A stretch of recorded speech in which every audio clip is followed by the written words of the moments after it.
છેલ્લા 15 વર્ષમાં 70 થી વધારે પેપર આ ભાજપા સરકારના રાજમાં ફોડવામાં આવ્યા છે। ક્યાંક ને ક્યાંક આ આરોપીઓ જે છે એમને જ્યારે હિંમત ત્યારે મળે ત્યારે એમની સાથે મોટા નેતાઓ વચ્ચે હોય।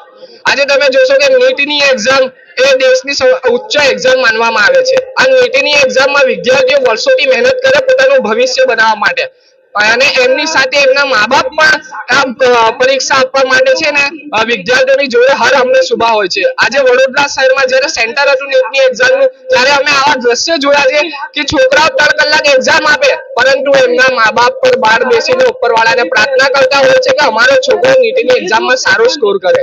અને એક્ઝામ કંડક્ટર પેપર ચેકિંગની પહેલા જ્યારે પેપર ફોડવાની વાત બહાર આવે તો ક્યાંક ને ક્યાંક આ દેશના શિક્ષણ મંત્રી માટે શરમજનક વસ્તુ છે। તાત્કાલિક ધોરણે એમને રાજીનામું આપી દેવું પડે અને એનટીએ જેવી સરકાર જે આવી એક્ઝામો લે છે અને વારંવાર પેપર લીકની ઘટના બને છે એમને તાત્કાલિક ધોરણે બેન કરવામાં આવે તેવી એનએસયુની રજૂઆત હતી। સુઝાન લાડમેન, ગુજરાત પ્રદેશ સેક્રેટરી એનએસયુ।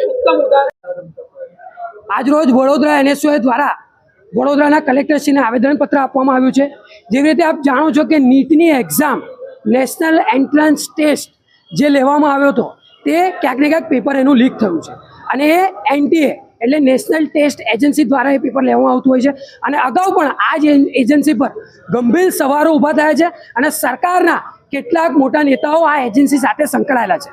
ઘણીવાર પેપર રદ થયા છે અને વિદ્યાર્થીઓના ભવિષ્ય ક્યાંક ને ક્યાંક પાણી અને ખાડામાં ગયા છે તો પણ સત્તામાં બેસેલી ભારતીય જનતા પાર્ટી આ એજન્સી પર કોઈ પણ પ્રકારનો એક્શન લેતી નથી અને વારંવાર આવી રીતે વિદ્યાર્થીઓનું ભવિષ્ય ક્યાંક ને ક્યાંક છેડા જાય છે। એનએસયુઆઈ આજે કલેક્ટર ઓફિસ ખાતે આવ્યું છે અને માંગ કરી છે કે જે બી આમાં સંકળાયેલા છે એનટીએ જોડે એમના પર યોગ્ય એક્શન લઈને એક ઉત્તમ ઉદાહરણ સમાજ વચ્ચે ઊભું કરવામાં આવે જેથી કરીને આવી રીતે વારંવાર જે પેપર લીક થઈ રહ્યા છે તે ક્યાંક ને ક્યાંક રોકી શકાય।